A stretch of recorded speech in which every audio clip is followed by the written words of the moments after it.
అనగా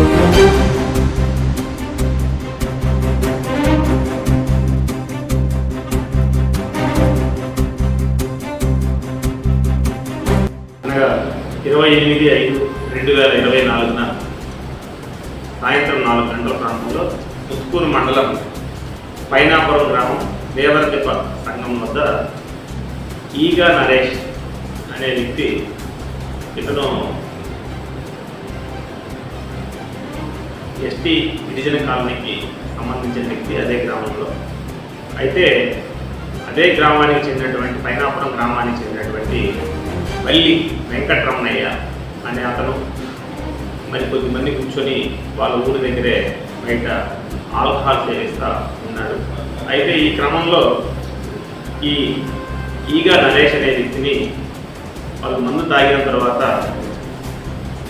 మొన్న జరిగినటువంటి ఎలక్షన్లో ఎవరికి ఓటేసావో అని ప్రశ్నించి ఈ వల్లి వెంకటరమణయ్య అనే వ్యక్తి మరి కొంతమంది దానికి అతను చెప్పిన సమాధానం మీద దురుసుగా ప్రవర్తించి కొట్టడం జరిగింది.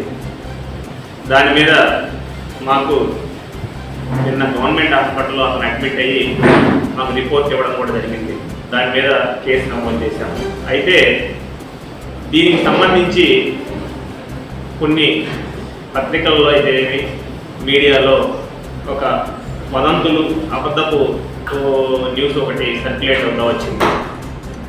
దానిలో కంప్లైంట్ తెలుగుదేశం పార్టీకి చెందిన వ్యక్తి అయితే అతను ఇంకొక పార్టీకి ఓటేశాడు అని చెప్పి వైకాపా పార్టీ చెందిన వారు దాడి చేసినట్లుగా మనకి పత్రికల్లో రావడం జరిగింది. అయితే దీంట్లో మేము కేసు కట్టి దాని మీద విచారణలో మాకు తేలింది ఏంటంటే, వాస్తవంగా ఈ ఫిర్యాదు చేసినటువంటి ఈగా నరేష్ అనే వ్యక్తి, అదేవిధంగా అతని మీద ఎవరైతే దాడి చేశారని చెప్పి ఆరోపించబడ్డాడో ఆ వల్లి వెంకటరమణయ్య అనే వీళ్ళిద్దరూ కూడా ఒకే పార్టీకి చెందిన వాళ్ళు, టీడీపీ పార్టీకి చెందిన వారు. దానికి తగినటువంటి ఆధారాలు సేకరించడం జరిగింది. ఆ ఊర్లో ఉన్నటువంటి వాళ్ళు చెప్పడం జరిగింది. ఈ విచారణ కూడా మేము పోలీస్ వైపు నుంచి చేసాము. అట్ ద సేమ్ టైము మన రెవెన్యూ అఫీషియల్స్ అయినటువంటి ఎంఆర్ఓ గారు, ఆర్ఓ గారు కూడా ఆ ఊరికి వచ్చి సందర్శించడం జరిగింది.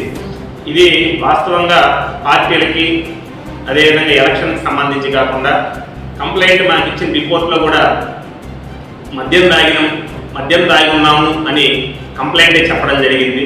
ఊర్లో కూడా అదే చెప్పడం జరిగింది. వాళ్ళ తాగిన మత్తులో మాటలు పెరిగి ఈ ఘర్షణ జరిగిన పరిణామంలో గొడవ అయితే జరిగింది అంతే తప్ప దీంట్లో ఎటువంటి పొలిటికల్ ఉద్దేశాలు కానీ, అదే ఒక పార్టీ వాళ్ళు ఇంకొక పార్టీ మీద దాడి చేసుకోవడం కానీ అటువంటి అయితే ఎటువంటి జరగలేదు.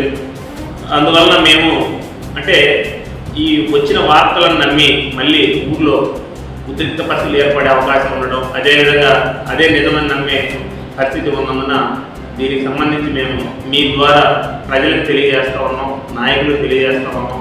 ఊర్లో ఎటువంటి అలజడులు సృష్టించవద్దు, అనవసరమైనటువంటి అబద్ధాలు వదంతులు సృష్టించి మళ్ళా గొడవలు జరిగే అవకాశాన్ని అయితే దయచేసి కల్పించద్దని కోరుతున్నాం.